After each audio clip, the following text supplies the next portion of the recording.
We're also going to be live on YouTube. Nice. So I'll share that with you afterwards, and then we can put that out there in the world. Oh, that would be great. Thank you. Yeah, absolutely. Immortality. All right. Well, we're up to 25. That's good.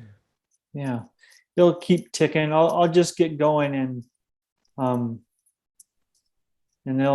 they'll start coming in as I'm getting. All right, I'm going to be right there. I'm just closing a window because Okay. to block out outside noise. All right, hello and welcome to PMP Live. I'm Alan Watke, Deputy Director of Events at Politics and Prose. I'd like to thank you all for joining us today with Danny Goldberg, celebrating his newest book, Bloody Crossroads 2020. At any point during the event, you can click on the link that I'll put in the chat to purchase a copy of Bloody Crossroads 2020 on the Politics and Prose website.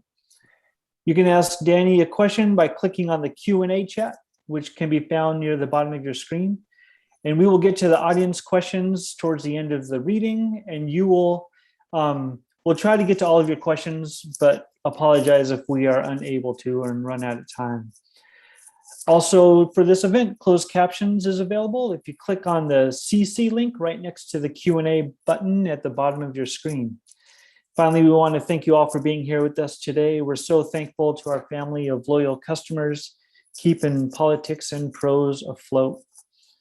And now I'd like to welcome to PMP Live, Danny Goldberg, celebrating the release of his newest book, Bloody Crossroads 2020, Art, Entertainment, and Resistance to Trump, which is a deep dive into the role that mass appeal movies, television, videos, and music played in Donald Trump's failed re-election campaign, including brand new interviews with some of the major players. Danny Goldberg is the author of the acclaimed books, How the Left Lost Teen Spirit, Bumping into Geniuses, In Search of the Lost Chord, and Serving the Servant, Remembering Kurt Cobain. He began his career in 1969 with Billboard, for whom he reviewed the Woodstock Festival and later wrote for Rolling Stone and Crawdaddy. He worked as a personal manager for Nirvana and Sonic Youth, Bonnie Raitt and the Allman Brothers Band, and was president of several major record companies. He currently runs Gold Village Entertainment and a management company whose clients include Steve Earle, Martha Wainwright, and the Waterboys. Goldberg is the former chair of the ACLU of Southern California, serves on the board of Public Citizen, and frequently writes about politics and culture for The Nation. He'll be joined in conversation today with Sidney Blumenthal, the acclaimed author of A Self-Made Man and Wrestling with His Angel, the first two novels in his 5-volume biography, The Political Life of Abraham Lincoln, among many other books. He is the former assistant and senior advisor to President Clinton and senior advisor to Hillary Clinton. He has been a national staff reporter for the Washington Post and Washington editor and writer for the New Yorker, and he lives right here in DC.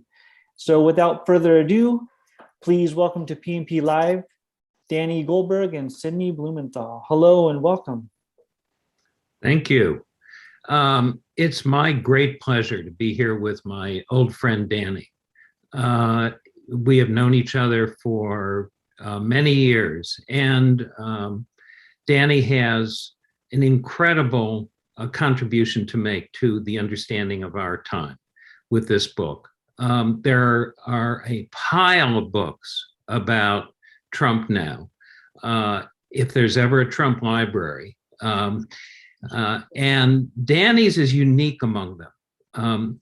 It is a book that really hones in on the heart of American culture during the Trump era and what happened.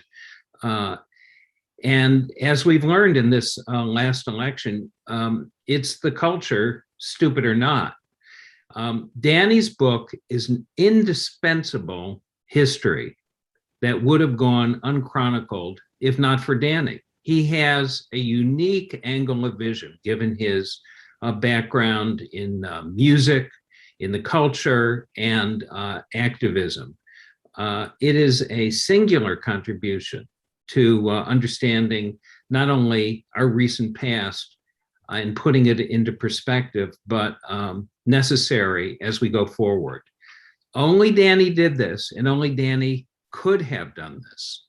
So this is a guide for the perplexed to the zeitgeist, past, present, and future. Now, some people say that artists, and that's who they are, they're not to be dismissed as mere celebrities or entertainment, but some say they have no place in our politics, but they have played a major role in the Trump presidency. And certainly right-wingers like Steve Bannon know that too, and the importance of culture. And I wonder, Danny, if you can reflect on that, on how some people on the right understand that, and why we need to really appreciate the role of what you've written about. Sure, and thank you so much, Sid, for doing this, and thanks, Politics and Prose. I wanted to document the campaign through the lens of artists, entertainers, because I felt that they were an increasingly big part of the conversation in an era when a reality TV show host was president. The people in Hollywood have a lot of flaws. I don't try to give any kind of a hagiography of entertainers. But they do know one thing. They know that reality television has little or nothing to do with reality. And Bannon, of course, tried to produce movies in Hollywood, and he ran Breitbart News. And Andrew Breitbart famously said that politics flows downstream from culture.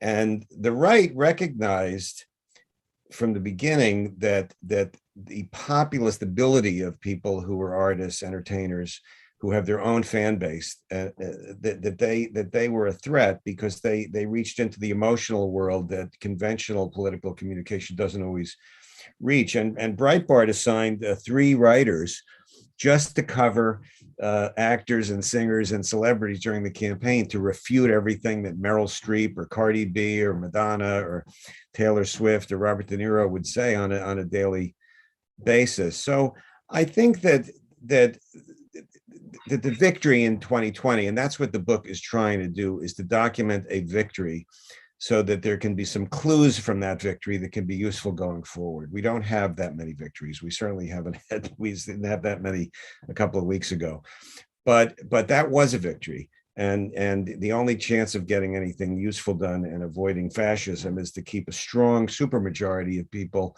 in the country voting Democratic, no matter how you feel about any given Democratic candidate. And I think that the creative community reaches people that the Washington Post op-ed page just doesn't reach, that NPR just doesn't reach. And that's the point. That's why when Bernie Sanders did a YouTube conversation with Cardi B, 14 million people watched it, and that was more than watched the presidential debates during the same period of time. And after he dropped out, he did another one with her where he endorsed Biden, and then Biden did one with her.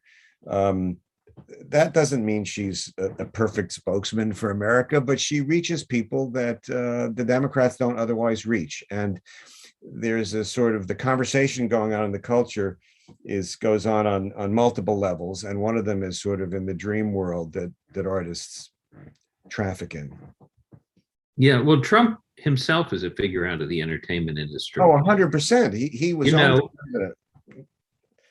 14 years as the host of an NBC primetime series, pretending to be a successful businessman. And I don't think without that he would have possibly been able to command such a wide audience. And obviously, this is not the first time the Republicans found somebody like that. Reagan was the same thing.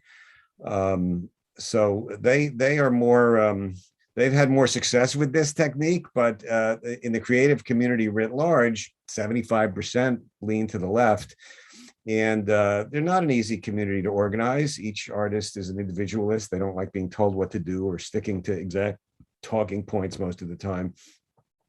But there was this spontaneous uprising after Trump was elected that was really dwarfed any of the previous cycles. I'm a baby boomer, and people of my generation, we like to romanticize the 60s, romanticize the protest music of the 60s. And I loved Phil Oakes and Country Joe and the Fish and the Jefferson Airplane. And the protest art at that time was limited to the counterculture. You didn't see massive pop stars getting politically engaged on a regular basis. But after Trump, you saw the biggest pop stars in the country offended by his misogyny and racism. When Jon Stewart started hosting the Daily Show, he was the only one on a nightly basis combining comedy and politics. After Trump, it was every show, every night. So I think that's part of the story of 2020, and it's the part I chose to tell. There's plenty of other campaign books coming, but I wanted to document the creative community's role in the. We'll talk about the late night TV hosts and what happened to them early on under Trump. I'd like you to, let's try and sort of thematically and chronologically quickly go through the history, but start with the late night TV hosts. They all sort of became versions of Jon Stewart one way or another. I think there's no question that they all took a page from Jon Stewart's book. Obviously, Stephen Colbert was literally a protege of Jon Stewart, and so was Samantha Bee. The thing is, jokes can be written quickly, and they can document and comment on things in real time. John Lewis said that R&B and rock and roll was the soundtrack of the civil rights movement, but I think comedy was the soundtrack of the Trump era, in part because comedians could react quickly, and because you have these late night shows. Colbert was always political. His old show was satirizing a Bill O'Reilly, Rush Limbaugh type guy, and then when he got the NBC show, he was himself, but his politics were very, very clear from the beginning. But Jimmy Kimmel had never been political, and Jimmy Kimmel was an affable, genial, kind of old school late night talk show host. But when the Affordable Care Act was imperiled because Trump wanted to repeal and replace it with something beautiful, Kimmel's infant son had just had open heart surgery that would have never been affordable to 99% of Americans if it were not for the Affordable Care Act, because he had a quote unquote pre-existing condition. And Kimmel talked about this repeatedly, confronted Republican senators, and a lot of the conventional news media, as I write about in the book, gave him credit for that close victory. He certainly was the most prominent person defending it on a mass scale. Jimmy Fallon, when Trump was running for president, was sort of playing footsie with him, and there was this one episode where he kind of tousled Trump's hair in a playful manner. And the pushback was so great from the audience for late night television that he quickly joined in the chorus of people that were ridiculing Trump's daily outrages. And basically, you had 4 or 5 people a night with a few million people in their audience creating YouTube clips that were repeated the next day, that the New York Times was then collating and documenting on a weekly basis. That was part of the counter narrative to Trump's madness, because conventional political speech had a hard time confronting some of the goofy things Trump did, and comedians were often a better or equally good messenger. The first act, anti-Trump act, was this mass demonstration across the country, but in Washington, huge. Yes. The women's march right after the inauguration, much bigger than the inauguration. And that was followed by an explosion in the culture. There was, signified by the popularity of Handmaid's Tale. And then the Me Too movement took off. Why don't you speak to that? I mean, Trump really, who is a known predator still facing, rape suits, lawsuits to this day, triggered. Yes, no question. The misogyny was part of what motivated a lot of the opposition to Trump, and it did coincide with the Harvey Weinstein's conviction for rape and imprisonment, and the Me Too movement. The Me Too movement, although women in all walks of life had a lot to complain about in the workplace, it was actresses that brought this to the fore because of the Harvey Weinstein suit, because Alyssa Milano popularized the phrase. It was an older phrase in the feminist movement, but she popularized it at that critical moment. And I think it was also in the context of Hillary Clinton being deprived of the presidency, even though she got more votes than Trump did. I know when I interviewed Roseanne Cash for the book, she told me that when the election in 2016 was called, her daughter called her weeping and saying that she just felt that she didn't matter. And Roseanne, who's always had politics on certain issues, said that she felt impelled to be more outspoken because at that point to be silent was to be complicit. So that was certainly a huge trigger. And at the Women's March that you say, I think it was 500,000 people just in Washington, D.C., in addition to marches all over the world. There were many people from entertainment who spoke, including Madonna and others. That and race obviously was the other huge trigger. Yeah, you have a whole chapter on Black Talent Matters. And I have 3 chapters. One about the Black talent invested in a counter narrative during the first 3 years of the Trump presidency. Yeah. And then later, obviously, after the murder of George Floyd. Right. There are different phases that take place involving race and Trump. Yeah. And the culture. Why don't you talk about the early phase with there was Spike Lee's Black Klansman, Jordan Peele's Get Out. There were there were a lot of movies. Crazy contrarians like Kanye West. So speak about that, and then what happened later with George Floyd demonstrations. Obviously, Donald Trump didn't create racial tension in the United States. It's been in the DNA of the country since its founding. But he was really unusually naked in his espousal and embrace of racism. Prior to the election, obviously, it was saying how Obama was not born in the United States, being the birther spokesperson. But even in the 80s, when he was calling for the execution of the Central Park Five.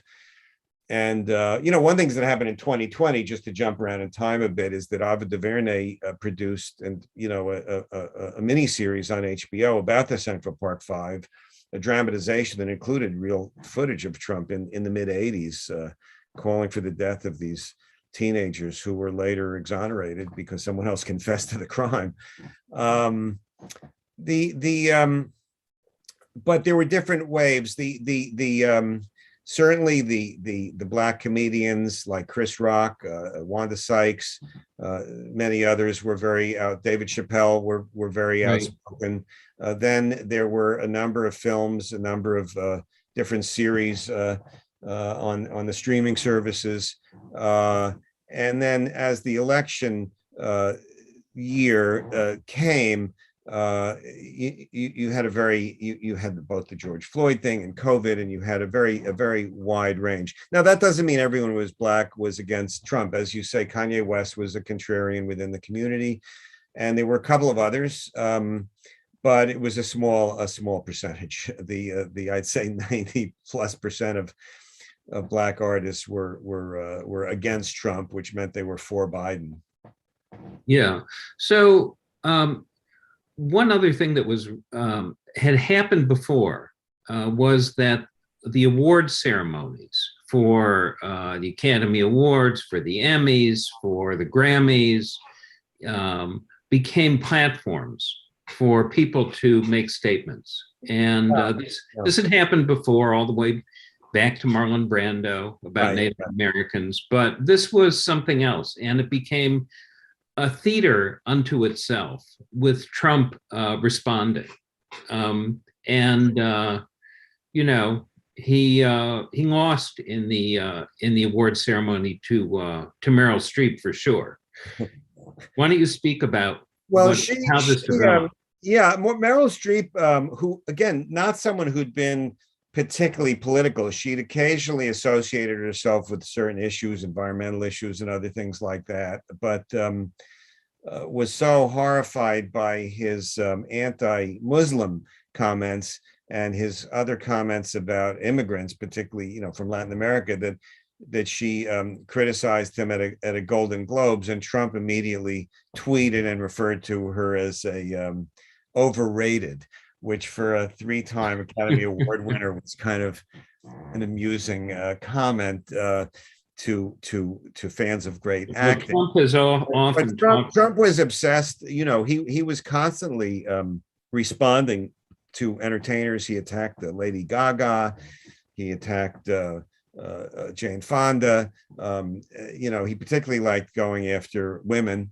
But I think that the creative community writ large, I think, just felt kind of this moral imperative. Some of them, it was very deeply felt, almost a spiritual sense of part of their role. Some, they were following a trend. It had become cool to be against Trump. But whatever the reason was, it certainly became a lot of attention on mass events like award shows. And in the award shows during the Trump years, I don't think there was one when somebody didn't make a comment criticizing one or another of his policies. Now, I know a lot of people, you know, the book's been out a couple of weeks. There's inevitably the snarky points about, well, who cares? And this is just preaching to the choir. And of course, it is true that a lot of it is preaching to the choir, kind of telling people what they want to hear and reinforcing their own beliefs. But there are a lot of people that are not sure whether they're going to vote or not. They're not sure whether it's worth voting for the Democrat or not. In 2016, 5.7% of the people voted for Libertarian or Green Party candidates. In 2020, only 1.7%. I think that 4% difference certainly made the difference between Biden winning and losing and between Hillary winning and losing.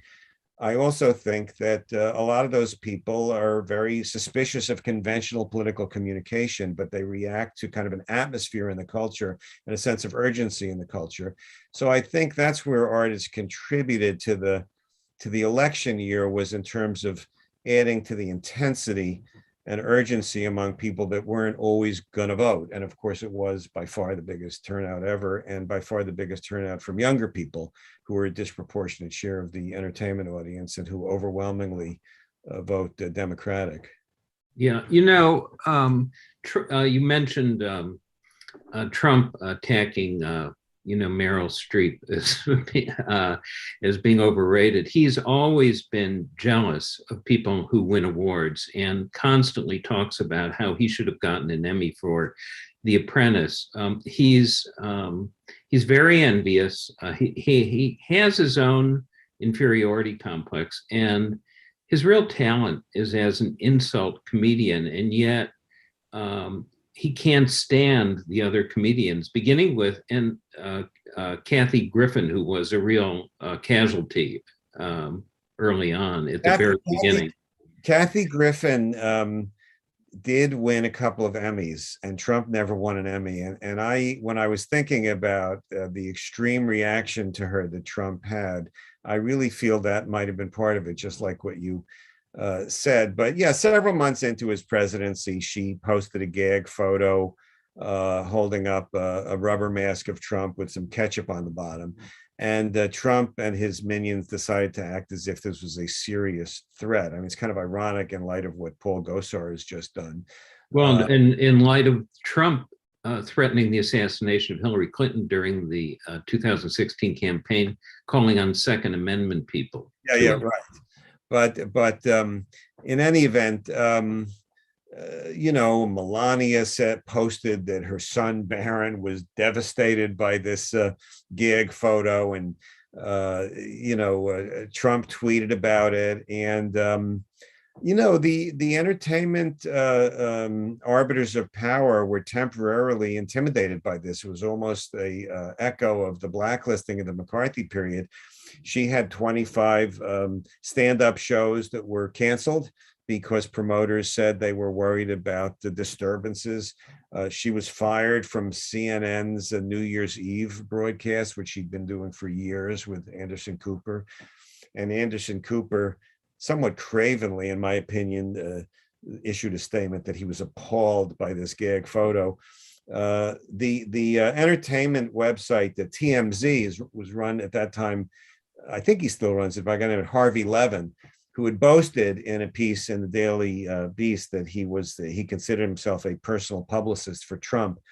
And TMZ was constantly announcing breathlessly cancellations of her stand-up in real time. Her talent agency dropped her, but she's very resilient, and these are not the 50s. And she was able to book herself internationally, where everywhere else in the world, they were quite happy to have an anti-Trump comedian in Australia and Western Europe and so on, and then filmed enough of that, and enough time passed, and she did a documentary about it that was on all the streaming services, and she proved to be resilient and able to survive. But it was an indication to me of how seriously Trump and Trumpists take entertainment critics, that they would go after this comedian with such vitriol. He used the levers of government. She was, had to talk to the Secret Service and the FBI, and she was put on a no-fly list, as if she was seriously making a threat against the president. It was obviously just to intimidate people so that they wouldn't criticize him that way. And happily, it did not work. The criticism continued. Well, his attack on artists was not limited simply to Kathy Griffin. I mean, he went after Taylor Swift. How about Taylor Swift, who is, this talented younger singer? What's interesting about Taylor Swift is, Taylor Swift, when she first was a public figure, she became a star in her very early 20s, coming out of Nashville, country music and then pop. And for many, many years, she never talked about politics. And when she was asked, she specifically would tell David Letterman and other people, I don't want to talk about politics. Then in 2016, there was a white nationalist website that claimed that she supported them because she was Aryan and blonde, and because she'd never said anything political. And she got sufficiently appalled by this that she actually endorsed a Democrat for U.S. Senator, Phil Bresden, who unfortunately, from my point of view, lost to the Republican Marsha Blackburn. But like a lot of other artists, once Taylor Swift crossed that divide and saw that her career did not end because she said something political, she became intensely political and was very, very critical of Trump. So at one point, Trump tweets after she started criticizing him, he said, well, I like Taylor about 25% less now. Very mild criticism. And I think he recognized, she had at that point 83 million Twitter followers, more than he did at that moment in time. On the other hand, with John Legend, because John Legend did not praise Trump enough for criminal justice reform in an NBC special, Trump went on a rampage and accused him and his, and attacked his wife, Chrissy Teigen. And of course, he was very, very embarrassed about the poor turnout of stars at the inauguration. He had boasted that he was going to get a lot of stars, and I think when he married Melania, I think he had Elton John and Billy Joel, or he had some stars at his wedding. But by the time he'd been, the Electoral College had declared him the victor. He was so toxic to the audiences for for entertainers and to the creative community that he got almost nobody, even the Rockettes, the Radio City Rockettes. Radio City is owned by one of his Trump's rich guy supporters, James Dolan, who also unfortunately owns the New York Knicks. And he delivered. He said, "Okay, I'll have the Rockettes perform." And then several Rockettes said they didn't want to perform at the inauguration, and Dolan had to give them the right to opt out. And I think 1/4 of the Rockettes opted out. There was a Bruce Springsteen cover band that backed out. And look, he became president without having a lot of stars at the inauguration. It's not the biggest deal in the world, but what is a big deal is kind of the moral conversation that goes inside the country. And he did have this dual identity of being both the president and a TV star. And he was he had a megaphone, I think it may have been louder than any president that I can remember. And it was important to constantly have a counter narrative so that some of this stuff didn't become so intimidating and normalized. And again, I think the creative community played a role. Obviously, so did grassroots groups like Black Lives Matter and the kids from after the Parkland shooting, and like you said, the Me Too movement, and organizations like the ACLU, and of course, people like Nancy Pelosi and the other elected Democrats and journalists and academics. I'm not trying to overstate the role of the creative community, but they do reach millions of people that no one else reaches. Yeah, talk about some of the icons, some of whom you've mentioned already, and how their careers were shaped and how they also shaped society and politics and culture during this period, like Jane Fonda, Robert Redford, you mentioned Springsteen. Those three, I think, are really interesting figures in this period. Well, Jane Fonda has a career that's, I think, unique in American history. She first became politically active in I think 1970, when she became vocal against the war in Vietnam, and then later married Tom Hayden. And 50 years later, she was still a prominent voice on the issues of the day. Other than Harry Belafonte, I can't think of any other artist who stayed in the conversation so long. And she made an interesting choice in the last few years, which was to focus primarily on one issue, which is climate change. And that's another role that artists have had historically, is to bring saliency to issues that otherwise are not necessarily in the 24-hour news cycle. Certainly that was true in the development of the gay rights movement.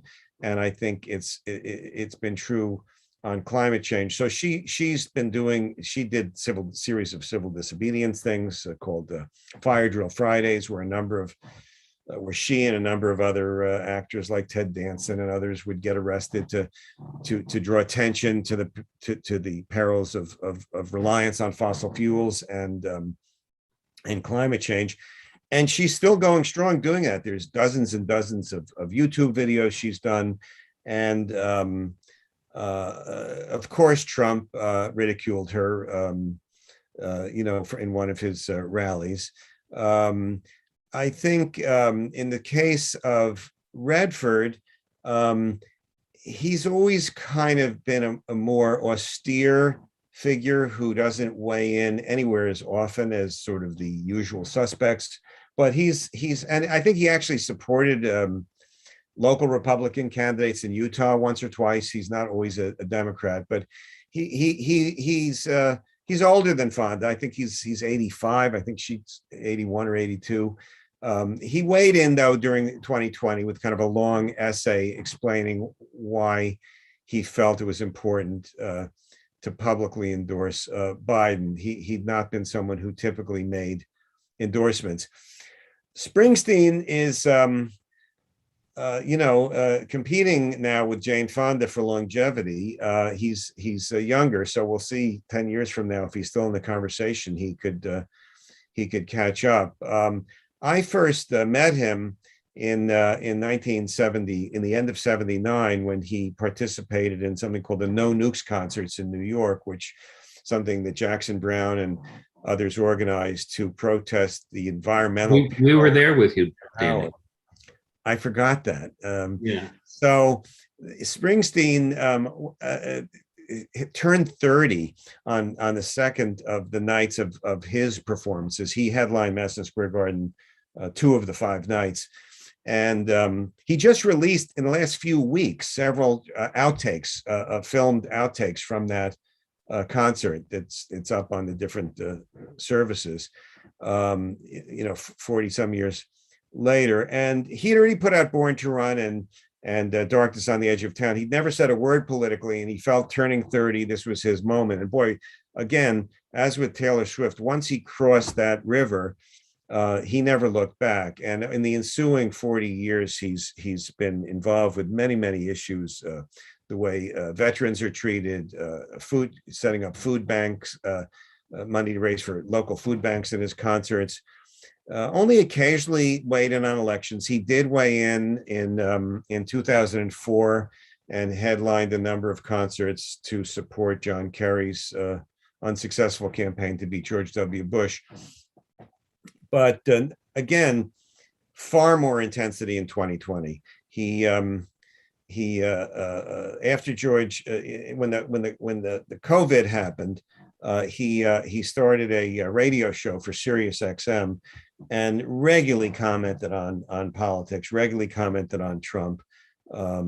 Was very much part of the story of 2020. He sang when Biden was inaugurated. He was the first one to sing after the inauguration, "Land of Hopes and Dreams." He narrated a TV spot for Biden at the convention.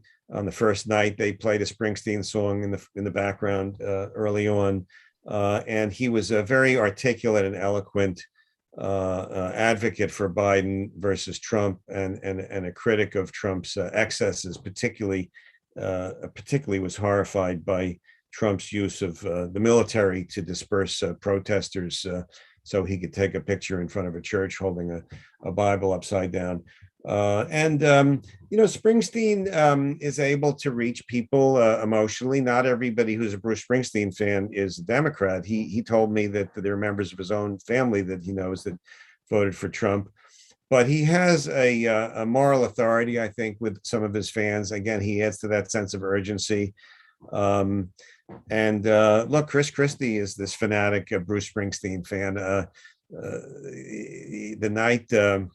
The night Karen Greenberg, my wife, and I went to see the Broadway show, Christie was there. It was right after Trump was elected, and they wouldn't let him backstage to see Bruce.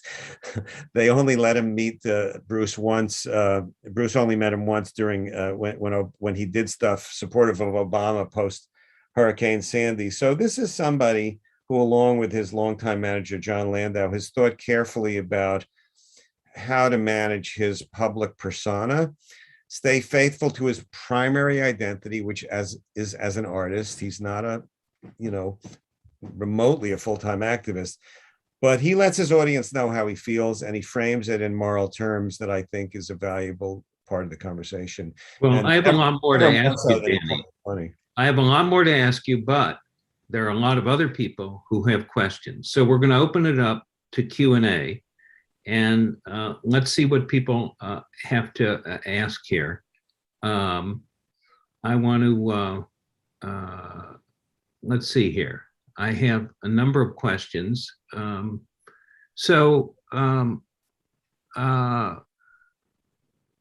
Here's one. So what happened to Jon Stewart? He's sort of retired and has come back. What's your sense of this? This is a quick question. Well, he's got a new show on the Apple streaming service that we watched one episode of it, and it was absolutely terrific. And it had to do with veterans and the way they're treated, especially those that were had their health injured by Agent Orange and other things like that. I think he's found a new venue. Look, people go through different arcs in their life, and he walked away from an incredibly successful show at one point. I think as a lifestyle choice, he made, I'm certain more money than he could ever spend. And I think he's going to be someone to watch in this new venue which is a little more thoughtful, a little bit less gags. It's not nightly. And I think he's going to have another interesting run now as one of the voices in the culture. Yeah, we have a question from our friend Heather Booth. And Heather asks, what about the right-wing celebrities and cultural figures? And what lessons does this provide for what we do in 2022 and the future? Well, there's the fact that most artists veer to the left doesn't mean all of them do. I mean, the patron saint of the modern right wing is Ayn Rand, who's a patron saint because of novels that champion the libertarian idea. And, Al Jolson sang a campaign song for Herbert Hoover. So in the Trump era, there have been a few. The most notable, I think, by far is Kanye West, who's a whole kind of interesting story all to himself and endlessly written about. But Ted Nugent and Kid Rock and Scott Baio. There's a John Voight, who look, to just go off on a tangent for a minute. I was speaking to someone earlier about, gee, can you still listen to Eric Clapton's music, even though he's become this fanatic sort of anti-vax mandate guy? And my answer is absolutely. I love Eric Clapton's music. I just think he's completely wrong about this. Similarly, John Voight is one of my favorite actors, and he's one of the most disgusting Trumpists in terms of the videos he's made for him. So creativity doesn't guarantee somebody being progressive, but the vast majority of the community is progressive. Yeah, And so someone actually asked a question about this nomenclature, about this phrase. yeah. And where does this term, the creative community, come from, and what does it really mean? What's your sense of this? Well, I don't know where it comes from, but I can tell you what it means to me is it's just sort of it's sort of a way of including the different people that are creative in the arts. So, for example, in a movie, the director and the screenwriter, and in some cases, the producer, to me, are also significant parts of the community of people that are making movies, even though the visible people are the movie stars. Somebody like Steven Spielberg is very famous, or Judd Apatow has been pretty outspoken politically, a producer, director, writer. Similarly, in the music field, singers are the most famous. The backup musicians are sometimes known. And the people who produce the records, which is the equivalent of a movie director for a record, or the songwriters, not every artist writes their own songs. They are artists, even though they're not public figures. So the creative community is, to me, includes all the people who contribute to entertainment, not only the famous ones. Yeah. So, especially writers, because let's face it, the content is pretty darn important. And these showrunners in cable series, like, for example, David Simon, who created the great series The Wire, after Trump was elected, decided to do a project he had previously passed on, which was to do a miniseries based on the Philip Roth novel, The Plot Against America, which imagines Charles Lindbergh as a pro-Nazi candidate successfully beating Roosevelt in 1940, because he found it a metaphor to compare the demagoguery of that period with the Trumpist demagoguery. So David Simon's not a celebrity. I doubt anybody who doesn't know him personally would recognize him walking down the street, but he's a huge creative force on entertainment. Same with Aaron Sorkin, not a celebrity, but as the creator of The West Wing and so many other things. So that's just, to me, why I use that term to include people that are not celebrities who were part of the creative process. yeah. Someone asks about how the right focuses on figures and even fictional figures in the culture and attacks them and twists and distorts them. Why do they do this? I'm thinking of Dr. Seuss, and now lately, Ted Cruz's attack on Big Bird.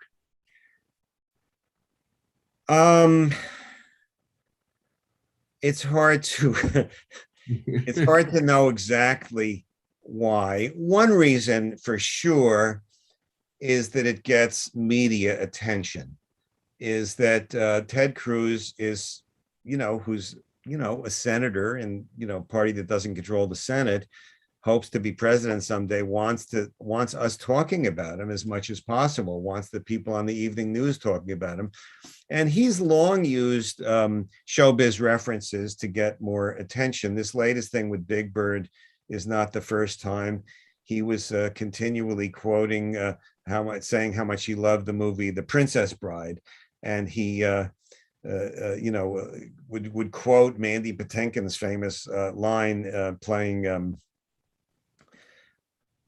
Inigo Montoya, the character in The Princess Bride. And Mandy very effectively answered him publicly on a number of occasions. Mandy, a progressive, and was extremely active during the 2020 campaign. So I think one reason is to get a lot of attention. I think another reason is that there's some cohort of the Republican primary voting subculture that has been convinced that Hollywood writ large looks down on them or something like that. And I think that's a crowd pleaser for some part of the Republican base. But on the other hand, you see Republicans often trying to co-opt popular culture and cloak themselves in it. I mean, Trump was notorious for using songs at his rallies from artists that would repeatedly disavow him. In the case of Neil Young and others, would sue to stop the use of the songs, but wanted to cloak his campaign in the broader emotional appeal that music can bring. And then there would be these YouTube videos, sometimes with where they would superimpose Trump's face onto like Bill Pullman from when he was president. I'm forgetting the name of the movie now. Independence Day. Independence Day, and Bill Pullman was horrified and issued a statement. I hate Trump and no one can, my voice only belongs to me. But this was a persistent tactic because they're trying to reach a public.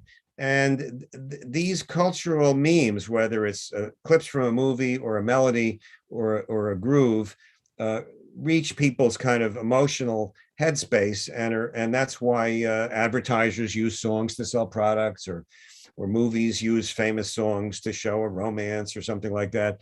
And the right wing has no compunction about trying to use that stuff, even when it comes from people that can't stand them, because in the moment it conveys an emotion. So that's just part of the game. They play it, and the good news is that I do think it often backfires, because very, very few artists in recent years want to associate with them. I mean, Trump really did make it a lot more difficult for people to be nonpartisan and look at themselves in the mirror. And that includes the creative community, who are answerable to their conscience, but also to their peers and to their fans. And, the center of gravity for entertainment is younger people. And younger people particularly skew to the so-called left on everything. And so it's another voice in the culture.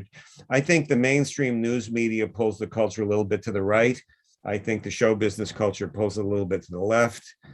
I think for those of us that are Democrats, we got to use all the tools we have. And we have to encourage people to stay involved, because, again, it's not like entertainers just do whatever somebody in Washington says. They have to be inspired. Here's a really interesting question about a figure who we have not discussed, which is Bob Dylan. And he's just resumed his never-ending tour on early November. We're going. Karen and I are going. How do you understand where Dylan fits in or not into the story that you're telling? Well, first of all, he's my favorite artist. So I am a fan. When I listen to Dylan, I remember how I felt when I was 15 years old, the first time I heard Ballad of a Thin Man. So I am scarcely objective. He's a poet, and he only occasionally, in the course of his 50 plus years weighed in on issues. He did sing at the March on Washington in 1963, shortly before Dr. King made his I Have a Dream speech when he was 22. He'd already written Blowin' in the Wind and Only a Pawn in Their Game, which were among the most political songs he ever wrote. But then for the so-called Rolling Thunder tour in the 70s, which was part of a movie about the Rolling Thunder tour that Martin Scorsese directed that came out during the Trump years, that was the period when he wrote the song Hurricane, which literally was one of the catalysts for Reuben Carter getting out of jail. So there's a sense that Dylan fans have about where he stands politically, but he has never been someone who's been a classic activist doing fundraisers. But in the middle of the pandemic, he did release a song that I write about because it just seems so poetically relevant to me. It was called Murder Most Foul. It's on this about JFK, right? 17-minute song about the Kennedy assassination, and in a poetic way connecting it also to a long stream of American artists and musicians. He's Bob Dylan. He's in a category all of his own, and I will become tongue-tied if I try to talk about him much more. But I did my best to find my inner rock critic and write about the Murder Most Foul in the book. And it's never a bad idea to listen to Bob Dylan. Yeah. So someone also raises the question of the role of satire. Yeah. Involving Trump. Trump lacks wit. He only engages in insults himself.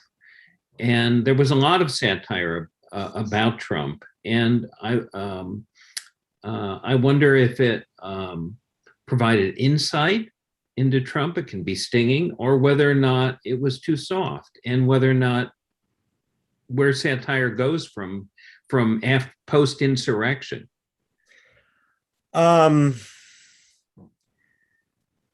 me, one of the most effective satirists, and I would call her a satirist during the Trump era, was Sarah Cooper, who would mime to Trump's own words these videos that were on TikTok and YouTube, and just through her facial expressions kind of revealed the absurdity and was allowing him to satirize himself. I think satire is a good antidote to fear and a good antidote to malaise. And I think it's part of the menu of ways that creative people communicate with an audience. Obviously Saturday Night Live, that's been a big part of their stock in trade. And they certainly, Alec Baldwin's versions of Trump, I think were part of the experience of it. So what difference does this make? Who knows? Except I think it adds to an atmosphere within a cohort of the population that there's a moral problem with this guy. It was a counteracting what a lot of people used to call normalization. One of the goals, I think, of those of us who didn't like Trump was to make sure that this behavior was not normalized. Some of it was normalized. I'm still really worried about that. But I think it was reduced in normalization by satire, at least as much as it was by congressional speeches by Democrats. Yeah. So the last election we just had was marked by attacks on books like Toni Morrison's Beloved in Virginia as being obscene, and attacks on wokeness. Now, there might be, how is this being exploited, manipulated, distorted by the right and by Trump, as he's, incredibly, trying to make his comeback? Well, and speak about, in showbiz terms as well, the notion of a comeback. Well, for someone like this. Well, two different things. I think the Toni Morrison let's put it this way. If she was a white author, I don't think it would have become the subject of a conversation. I remember, I don't remember it, but when George Wallace first getting popular in the 60s, people were cautioning civil rights leaders about what they then called the white backlash. Is this pro-black thing, civil rights movement going too far? And Dr. King said the white backlash was a new name for an old phenomenon. The use of Toni Morrison and wokeness and all of these things are just code words to appeal to and stoke up racism. There is no other possible rational explanation for it. And it's a tool that has worked in many elections. I don't think that's the only reason why Terry McAuliffe lost. I think people have to look at the campaign Terry McAuliffe ran, not that that's part of the showbiz narrative, but it's just putting in my 2 cents. But I think that the use of racism is a stock in trade. And when there's a low turnout and people of color and younger people don't vote in the numbers they did in 2020, it often works. When all of us turn out, we are the majority, as 2020 showed. Now, you had another question that I forget now what it was. I'm sorry. Well, it's about Trump and his comeback. Oh, comebacks. Well, comebacks are a great story. I mean, look, the Rocky movies and Americans love a comeback. I don't think that's the key to Trump's opportunity. I think the key to his opportunity is that he has an extremely sophisticated operation on social media, that he had those 14 years as a television star. So his image and persona is hardwired into the brains of people in a way that few political figures ever have been, because they didn't have a primetime television show for 14 years.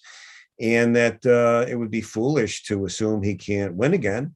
But I think if he does win again, I don't think it's going to be because of the romance of a comeback. I think it's going to be because of the underlying factors, whether it's racism, voter suppression, disappointment among some of the people who voted for Biden last time, if we allow that to happen. And the challenge is to raise the level of urgency. One thing that I really loved about the 2020 story is that it was a coalition between the left and the center. People who really didn't like each other and disagreed with each other on a lot of issues, whether it's Medicare for all or taxes on the wealthy, understood the threat of fascism, sublimated that to the common cause of defeating fascism. And I think the creative community was part of that melding. I mean, people like Susan Sarandon, who wouldn't even endorse Hillary, wrongly in my opinion, did endorse Biden, she said, to defeat fascism.